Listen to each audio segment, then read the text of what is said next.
नमस्कार, मैं हूं पुण्य प्रसून वाजपेयी। दस्तक में बात आज लखनऊ से चलकर पहुंचे दिल्ली योगी आदित्यनाथ की। केंद्र में योगी है, एक के बाद एक मुलाकात का सिलसिला कैसे चला स्क्रीन पर आपके सामने है। सुबह 11:30 बजे मुलाकात का सिलसिला शुरू होता है।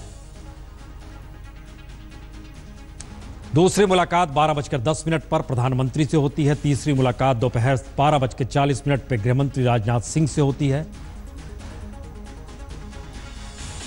दोपहर 1:30 बजे राष्ट्रपति से मुलाकात होती है। दोपहर 2:45 पे बीजेपी अध्यक्ष अमित शाह से मुलाकात होती है। उसके बाद संसद चले जाते हैं और संसद से निकलकर 5:30 बजे लाल कृष्ण आडवाणी से मिलते हैं।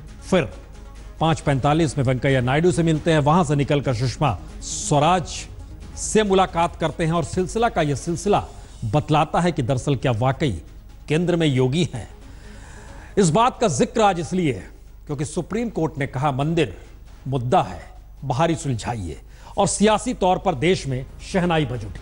जी, ये एक ऐसी शहनाई है जो बार बार बजती है और अब से नहीं, बीते 4 दशकों से हिंदुस्तान की राजनीति में जब जब राम मंदिर का जिक्र होता है, अयोध्या का जिक्र होता है, सियासी गूंज सुनाई देने लगती है। तो इस शहनाई के जरिए जरा टटोलने की कोशिश की जाए, परखने की कोशिश की जाए कि क्या मौजूदा वक्त में वाकई जब केंद्र में योगी हैं तो योगी मॉडल ही चलेगा क्या।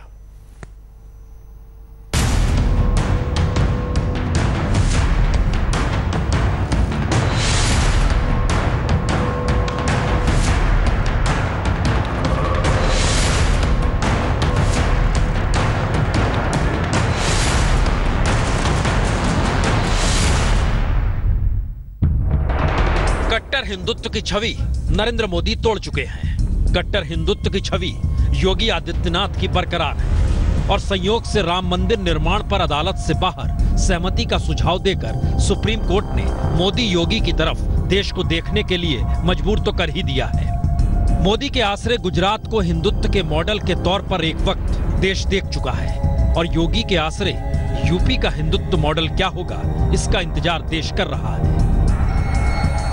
मोदी ने विकास की चादर ओढ़ ली है तो योगी अभी भी भगवा ओढ़े हुए हैं और मोदी की तमाम सफलताओं का मॉडल विकास पर जा टिका है और इंतजार अब योगी मॉडल का हो रहा है। इसीलिए मोदी के 2.5 बरस के दौर में जिस योगी को फ्रिंज एलिमेंट माना गया, संघ ने उसी फ्रिंज एलिमेंट पर सीएम का ठप्पा लगाकर साफ संकेत दे दिए कि हिंदू एजेंडा दरकिनार हो, वह उसे मंजूर नहीं। यानी संघ ने मोदी योगी की जोड़ी से सपने तो यही संजोए हैं कि आर्थिक समृद्धि और दोहरे अंक के विकास दर के साथ हिंदू युग का स्वर्णिम काल दिखाई देने लगे और मोदी हिंदू युग के स्वर्णिम काल के प्रतीक बनना नहीं चाहेंगे या फिर बन नहीं पाए। जितना हो सकता था उतना बहुत ठोस फैसला दिया है, हम उसका स्वागत करते हैं। मुझे लगता है दोनों पक्षों को बैठ करके विवाद के समाधान के लिए एक रास्ता निकालना चाहिए। सरकार से जो सहयोग लोग चाहेंगे हम लोग उसमें सहयोग करेंगे। तो योगी के ये शब्द मोदी के आसरे देश के आधे भूभाग पर बीजेपी के लहराते परचम पर भारी हैं, क्योंकि चाहे अनचाहे राम मंदिर पर राजनीतिक निर्णय का वक्त आ ही गया है और मोदी सरकार की खामोश पहल और फ्रिंज एलिमेंट से सीएम बने योगी की खुली पहल के बीच संघ परिवार महसूस तो जरूर कर रहा है कि मोदी मॉडल सत्ता के लिए चाहिए, लेकिन योगी मॉडल हिंदू युग के स्वर्णिम काल के लिए चाहिए। हिंदू युग का स्वर्णिम काल, मौका मिले तो सावरकर की किताब हिंदुत्व जरूर पढ़िएगा और उसके जरिए यह भी समझने की कोशिश कीजिएगा क्योंकि हिंदू महासभा और आरएसएस के बीच लकीर हिंदुत्व को लेकर ही क्यों खींची गई, लेकिन जिक्र राम मंदिर का हो रहा है। शहनाई सियासी तौर पर देश में बजेगी, लेकिन इन सब के बीच हमने योगी मॉडल का जिक्र क्यों किया, उसके पीछे कौन खड़ा है, यह रिपोर्ट देखिए।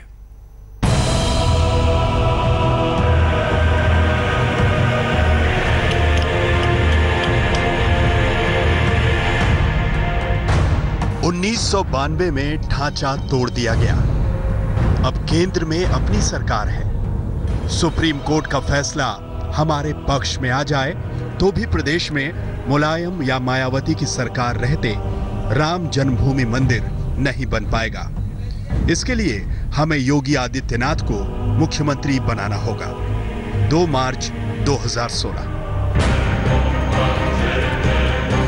तो ठीक 1 बरस पहले संघ ने राम मंदिर के लिए योगी आदित्यनाथ को सीएम बनाने पर सहमति दे दी थी, जबकि संघ बाखूबी जानता समझता है कि योगी आदित्यनाथ संघ के स्वयंसेवक कभी नहीं रहे। तो क्या योगी मॉडल आने वाले वक्त में हिंदुत्व को लेकर हिंदू महासभा का वही मॉडल है जिस पर एक वक्त राष्ट्रीय स्वयंसेवक संघ की भी सहमति नहीं थी, या फिर सत्ता और मंदिर के बीच अभी भी जब मोदी फंसे हुए हैं तो योगी को आगे कर संघ परिवार ने तुर्क का पत्ता फेंका है?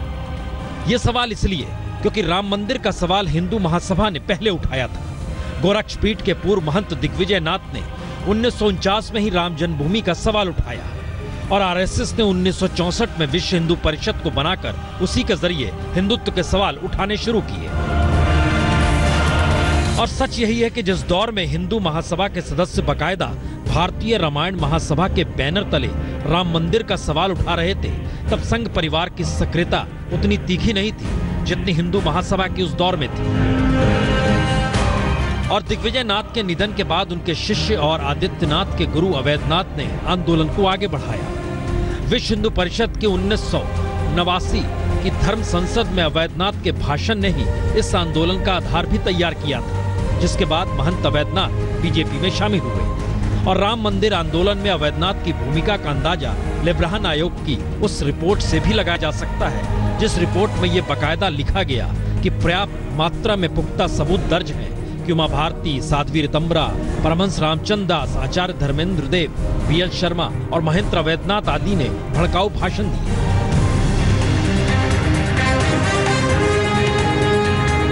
तो इन्हीं अवैधनाथ के शिष्य आदित्यनाथ की तरफ संत समाज राम मंदिर बनाने के लिए टकटकी लगाए देख रहा है। यानी राम मंदिर को लेकर इतिहास के पन्नों में एक परीक्षा प्रधानमंत्री मोदी की भी है, क्योंकि इससे पहले अयोध्या में राम मंदिर को लेकर जो भी पहल हिंदू महासभा से लेकर विश्व हिंदू परिषद या संघ परिवार के किसी भी संगठन ने की, हर दौर में केंद्र में सत्ता कांग्रेस की ही रही। यानी हिंदू संगठनों के आंदोलन ने बीजेपी को राजनीतिक लाभ पहुंचाया। हिंदू वोट बैंक बीजेपी के लिए ध्रुवीकरण कर गया।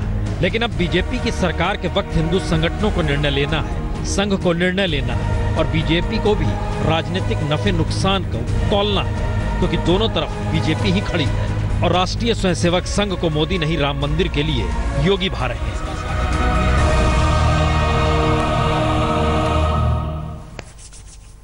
दरअसल ये सियासत की ऐसी शहनाई है जिसमें आने वाले वक्त में कौन सत्ता तक पहुंचेगा यह भी देखना जरूरी है। इस बात का जिक्र हम इसलिए कर रहे हैं क्योंकि जिन मुद्दों के आश्रय देश को लगातार मथा जा रहा है, यकीन जानिए आने वाले वक्त में 2 धारा होगी। एक मोदी की धारा यानी उनका मॉडल, दूसरा योगी की धारा यानी उनका मॉडल। और शहनाई का जिक्र जब हम बार बार कर रहे हैं तो उसकी गूंज देखिए कैसे गूंज रही है। हम समझौता करने के लिए तैयार हैं। मस्जिद बने, मंदिर बने, उसके अलग अलग जगह हैं। एक के प्राणी प्रतिष्ठा के कारण राम जहाँ पैदा हुए वही है, उसको बदल नहीं सकते। और मस्जिद तो कहीं भी बना सकते हैं, सड़क में भी नमाज पढ़ते हैं। कोर्ट को हमें पहले तो ये बताना है कि प्राइवेट नेगोशिएशन पॉसिबल नहीं है। 1986 से हम ये प्राइवेट नेगोशिएशन करते आ रहे हैं और 2003 में जो शंकराचार्य साहब ने लिखकर प्रपोजल भेजा था वो एक्सेप्टेबल हमें नहीं। उनका कहना था कि आप इसको सरेंडर कर दीजिए, तो लिहाजा प्राइवेट नेगोशिएशन पॉसिबल नहीं है। सुप्रीम कोर्ट को अभी ये मालूम नहीं है। ये बड़ी बात कही है वो भी सुप्रीम कोर्ट ने, तो मैं तो वही बात कहता रहा हूँ पहले भी, समस्या का समाधान के लिए बातचीत के माध्यम से निकाला जाए या अदालत के माध्यम से। तो अदालत कह रही थी दोनों काम उसमें से पूरे हो रहे हैं। कोर्ट पे क्यों गया मामला? अगर बातचीत के आधार पर तय कर सकते हैं तो कोर्ट पे जाने की ज़रूरत क्या थी? कोर्ट पे मामला इसलिए गया क्योंकि ये विवादास्पद स्थल है, ये था वादा। तो विवादास्पद है कि नहीं है इसके राय कोर्ट को देना है, वो बताएं। कि देश के करोड़ों लोगों की आस्था का केंद्र है भगवान राम का मंदिर बनना अयोध्या में, और लेकिन वो संवैधानिक ढांचे में बने या आपसी सहमति से बने। उच्चतम न्यायालय ने आज उस पर मोहर लगाई है और मैं समझता हूँ एक मार्ग प्रशस्त किया है इस रास्ते में और आगे बढ़ने का। बातचीत की जब बात हो रही है तो इससे पहले कई मरतबा बातचीत हुई है और इससे कोई नतीजा नहीं निकला। तीसरा पॉइंट यह है कि all India Muslim personal law board ने ये फैसला किया है कि वो अब बातचीत किसी से नहीं करेंगे, इसलिए कि माजी में जब कभी बातचीत हुई वो बातचीत में कोई हल नहीं निकला, बातचीत में ही होता ही नहीं था। तो सुप्रीम पर्सनल लॉ बोर्ड ने कहा है कि आप इसका डे टू डे हियरिंग करिए और इस मसले को जल्द से डिसाइड करिए। तो दरअसल सहमति बनेगी कैसे? और जिक्र अगर शहनाई का हो रहा है तो ऐसे में शहनाई की धुन तो ये कहती है कि सियासत बिल्कुल उसी अंदाज में होनी चाहिए, लेकिन इस देश में चुनाव के वक्त की सियासत और चुनाव के बाद जीतने के बाद की सियासत में शहनाई बदल सी जाती है। जरा रिपोर्ट को देखें, समझ जाएंगे। हमारी समस्याओं की जड़ में भ्रष्टाचार है। अगर भाइयों बहनों इन पापों को खुला करना है तो दिल्ली में मजबूत सरकार चाहिए। तो दामाद जी का खेल चल रहा है। मैं दिल्ली में एक चौकीदार की तरह बैठूंगा। 2014 के चुनाव प्रचार के दौरान प्रधानमंत्री मोदी ने गंगा से लेकर कालाधन और आतंकवाद से लेकर रोजगार और विकास के मुद्दे पर लगभग हर रैली में दावे और वादे किए, लेकिन इन वादों और दावों के बीच से राम मंदिर का मुद्दा कहीं नहीं बोला गया, यानी मुद्दा गायब था। सीधे कहें तो लोकसभा चुनाव के प्रचार के दौरान कभी नरेंद्र मोदी ने नहीं कहा कि मंदिर कब तक और कैसे बनाया जाएगा, लेकिन 3 बरस बाद झटके में देश की राजनीति के केंद्र में एक बार फिर राम मंदिर का मुद्दा खड़ा हो चला है। केंद्र में मोदी और यूपी में योगी के नारे तले अब राम मंदिर निर्माण का दूसरा नारा भी गूंजने लगा है। तो गूंजते नारे 1990 की राम रथ यात्रा की याद तो दिला ही रहे हैं। तब अडवाणी ही राजनीतिक राम बन गए थे और सोमनाथ से यात्रा शुरू हुई तो रथ पर सारथी की भूमिका में याद कीजिए नरेंद्र मोदी भी थे। लेकिन राजनीति का चक्का कुछ इस तरीके से घूमा कि पीएम पद के उम्मीदवार होते हुए 2013-14 में राम मंदिर का नाम तक नरेंद्र मोदी ने नहीं लिया। हमारे जननायक, हमारे दिलों की धड़कन श्रीमान नरेंद्र मोदी जी पहुंच चुके हैं। और पीएम बनने के बाद यूपी चुनाव प्रचार में भी शमशान कब्रिस्तान शब्द जरूर जुबान पर आया, लेकिन राम मंदिर शब्द का कहीं कोई जिक्र प्रधानमंत्री मोदी ने नहीं किया। गांव में अगर कब्रिस्तान बनता है तो गांव में स्मशान भी बनना चाहिए। तो क्या सत्ता संभालने के 34 महीने बाद राम मंदिर की गूंज बीते 3 बरस के मुद्दों को हड़प लेगी और 2019 के चुनाव की बिसात के लिए राम मंदिर निर्माण का सवाल धीरे धीरे उफान पकड़ेगा? और मोदी और योगी सामने बनता है और ये दोनों महापुरुष इस प्रकार से वातावरण तैयार करेंगे कि हमें विश्वास है ये समाधान बैठ करके सुलझ सकता है, जिसको कोर्ट भी स्वीकार करेगा और ये जनता भी स्वीकार करेगी। क्योंकि सच तो यही है, जिस गंगा नदी ने मोदी को काशी बुलाया उस गंगा नदी का हाल बीते 2.5 बरस में बिल्कुल नहीं सुधरा।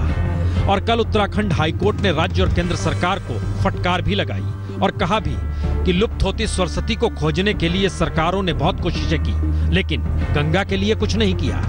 काले धन पर सरकार की तमाम कोशिशों के बीच अभी तक विदेशों में पैसा किन किन का जमा है उनके नामों का खुलासा सरकार नहीं कर पाई है। जिस नोटबंदी के आसरे कालाधन पर रोक का दावा हुआ, उस नोटबंदी से कितना कालाधन वापस आ गया ये भी सरकार अभी तक बता नहीं पाई है। भ्रष्टाचार के जिन आरोपियों पर प्रचार के दौरान तमाम इल्जाम लगाए गए, वो आरोप सिर्फ आरोप रह गए, कोई शख्स जेल तक नहीं पहुंचा।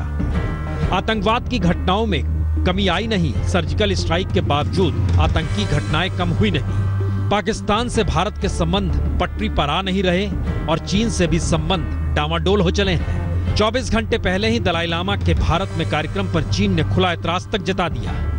दाऊद और हाफिज को भारत लाने की बात तो दूर, उनकी रीढ़ तोड़ने में भी सरकार नाकाम ही साबित हुई है। जिस एनपीए को लेकर मनमोहन सरकार को घेरा गया, वो एनपीए बीजेपी के 2.5 बरस के राज में लगभग दोगुना हो गया और आंकड़ा अब 8 लाख करोड़ पार होने को है। और 2 करोड़ रोजगार का वादा हवा हवाई ही साबित हुआ। तो क्या 2019 के चुनाव में 2014 के हर मुद्दे को राम मंदिर का मुद्दा इसी तरीके से ढकता चला जाएगा, या फिर अगले 2 बरस में राम मंदिर के जरिए योगी का कमाल चुनाव में मोदी की जीत के लिए कारपेट बिछा देगा? कुछ भी हो सकता है, क्योंकि विपक्ष के पास ना तो नेता है ना राजनीतिक मुद्दा। इसीलिए धारा तो यही बचेगी, एक तरफ मोदी दूसरी तरफ योगी। लेकिन इन सब के बीच, अलग अलग मॉडल के बीच, देश का मॉडल क्या कहता है? स्क्रीन पर जरा समझने की कोशिश कीजिए। ये अरबपतियों की लिस्ट है। एक तरफ देश में 101 भारतीय फोर्स की लिस्ट में अरबपति हो चले हैं और दूसरी तरफ उन किसानों की तस्वीर है जो नंग धड़ंग दिल्ली में जंतर मंतर पर नारे लगा रहे हैं, नरमुंड लिए हुए हैं। और नरमुंड भी उन किसानों के हैं जिन किसानों ने खुदकुशी की है। तो कल्पना कीजिए, देश के मॉडल के बीच किस मॉडल के जिक्र मौजूदा वक्त में कौन करे, कैसे करे, किस रूप में करे। और इन हालातों के बीच क्या वाकई देश उस दिशा में सोचना शुरू कर दे जिस दिशा में जिक्र हो चला है? विकास, सबका साथ, या फिर इन सब से इतर राम मंदिर, और इन सब के साथ अब हर व्यवस्था ठीक हो जाएगी? ये तमाम सूची आपके सामने स्क्रीन पर है और 101 लोगों की ये सूची बहुत कुछ बतलाती है कि इस देश में ताकत क्या होती है। सत्ता किसी की रहे लेकिन पैसा कहां रहता है। बहरहाल, हमने जिक्र किया था सियासी शहनाई से, लेकिन आइए, गूंज उठी शहनाई आज इसलिए भी लिखा है, आज बिस्मिल्लाह खान जिंदा होते तो 101 बरस के होते।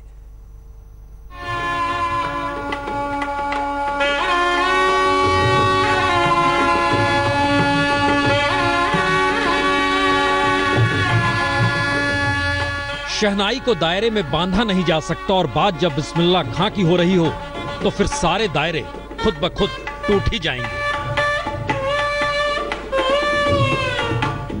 और संयोग है, आज जब राम मंदिर को लेकर चर्चा गर्म हो चली तो आज ही के दिन बिस्मिल्लाह खां का जन्म हुआ 1916 में।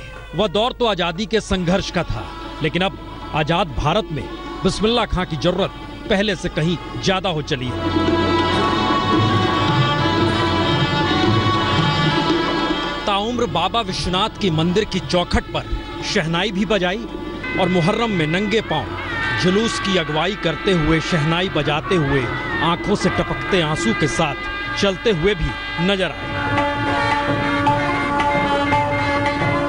कहा जाता है भारत रत्न बिस्मिल्लाह खां को बनारस से इतना लगाव था कि जब अमेरिका में बसने का जिक्र छिड़ा तो खान साहब ने कहा, बस तो जाऊंगा लेकिन गंगा और बाबा विश्वनाथ का मंदिर लाओगे कहां से? खान साहब की शहनाई में अक्सर सुनने वाले गंगा की अविरल धारा की ध्वनि सुन लेते थे और सच भी है, जिंदगी भर गंगा किनारे ही बिस्मिल्लाह खां ने रियाज किया।